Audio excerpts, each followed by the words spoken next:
I'm Michael J. Newton, and I was born and raised in Seminole, and surveyed there out of my dad's office for 27 years, and uh, been to Andrews, lived there for 25 years, and up here to Lubbock, have my own business now. What year did you start surveying? Officially, I started working for my license in 1988, 89, 88. And but my dad actually got me started in about 72. Can you describe how technology has changed since you started, and do you feel it has been beneficial?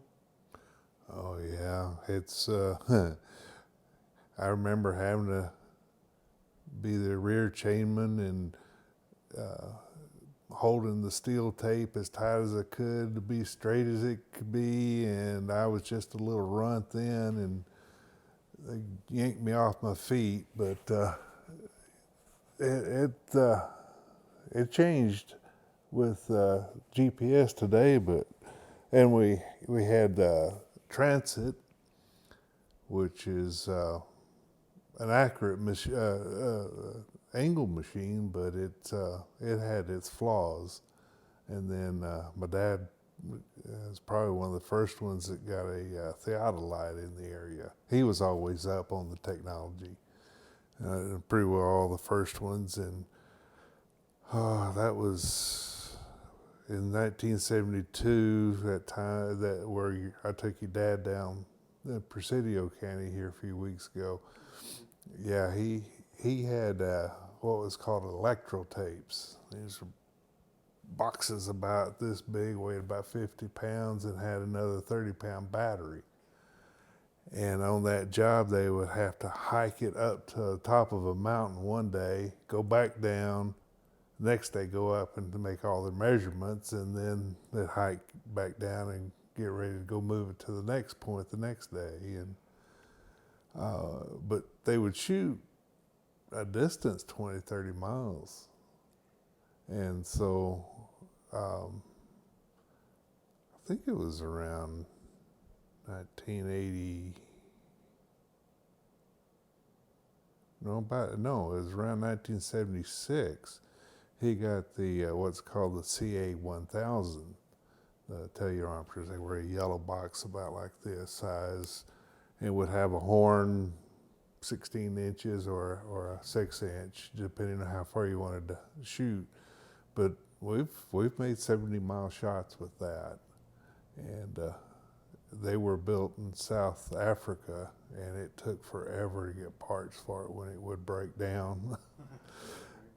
And he's one of the first. My dad was one of the first to get an electronic distance meter, what we call EDM, and it would mount on top of the theodolite.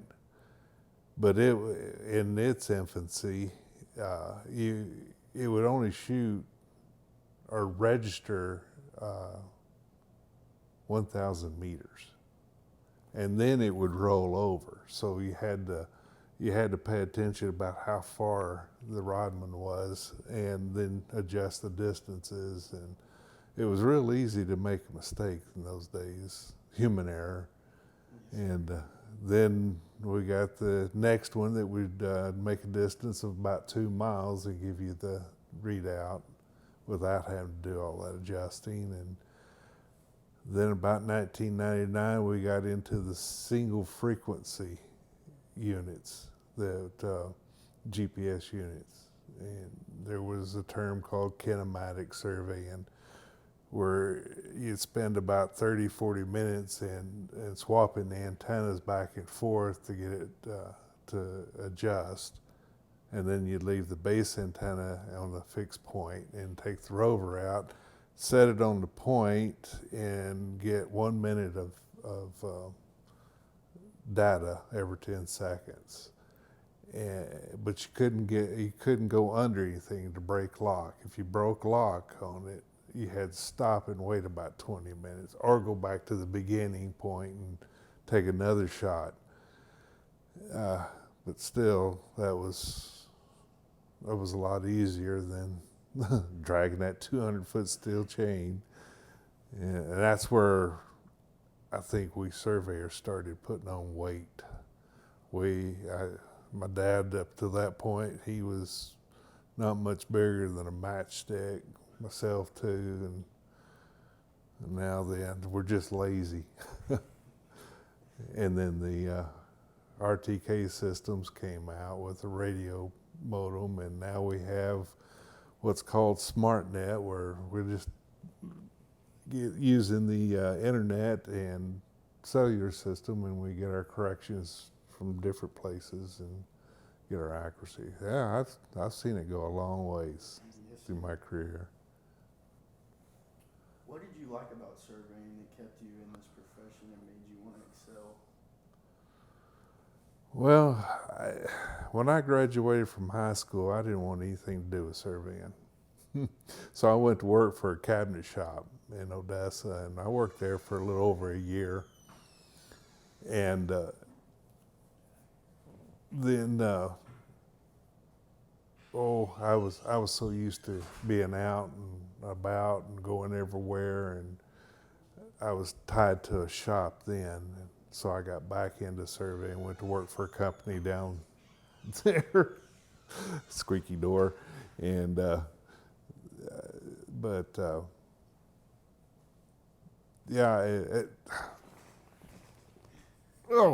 and speaking of the devil, my dad, the one that taught me, and it was just getting into things. Once I started understanding working sketches and how to read the field notes, put them together, get out in the field and find that stuff where nobody else has found it before. Since some of it would be 120 years since surveyors said it. Yes, sir. Yeah. Who had the most positive influence on you while you were learning and growing in this profession? The old man back there, my dad. Yeah, he, like, yeah, and as a teenage boy, you don't want to listen to your dad. You don't know anything about that, do you? But I didn't want to listen, but I guess I did some. When I lived in Odessa, I was getting back into surveying. I worked for Esmond Hayner. And Kenneth Esmond is the one that started the business, but he was killed about a year before I went to work there. A high school student, late getting back to school from lunch, broadsided him and killed him.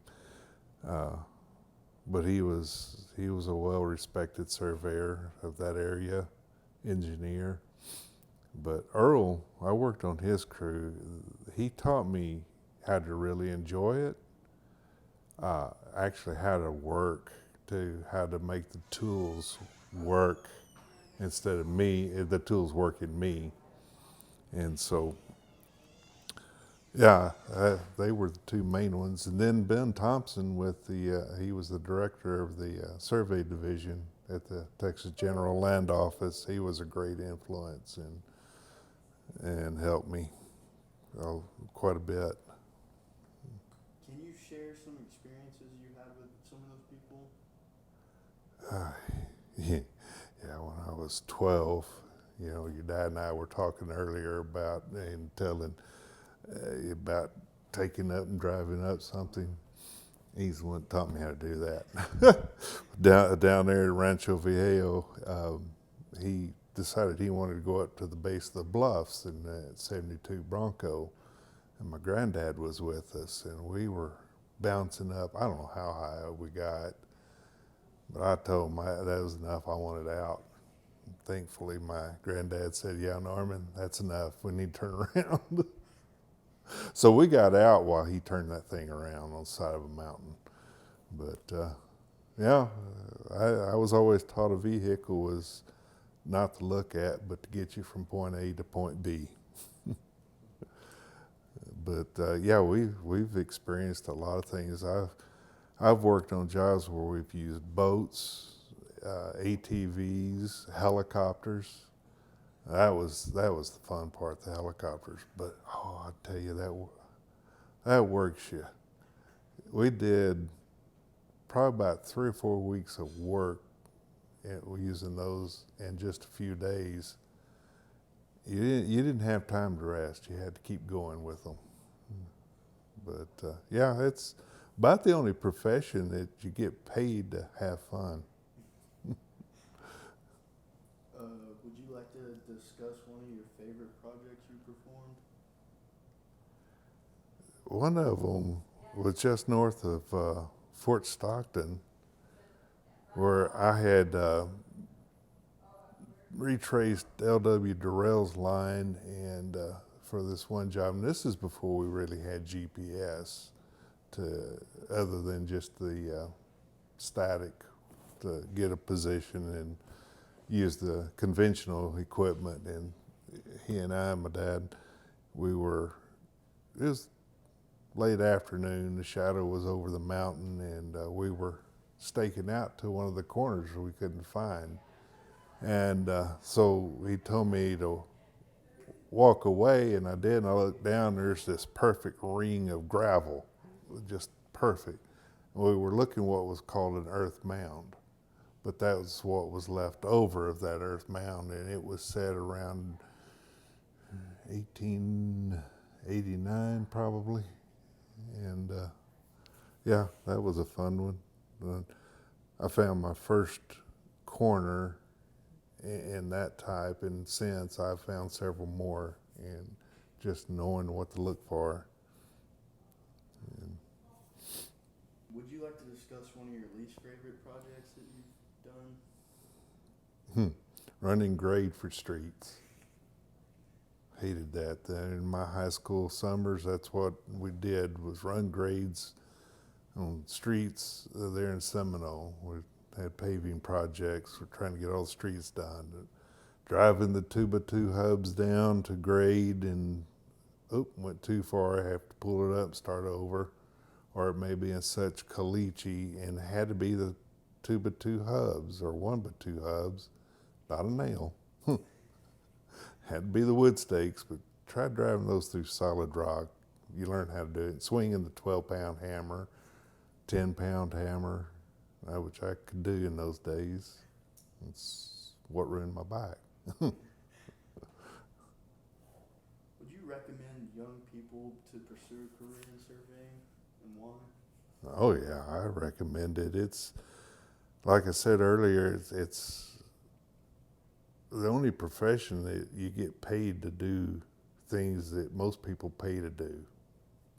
You know, to rent a helicopter just to have fun for a few minutes. We used the helicopter for several days, and even though it was work, it was enjoyable. Seeing the fruitage of everything.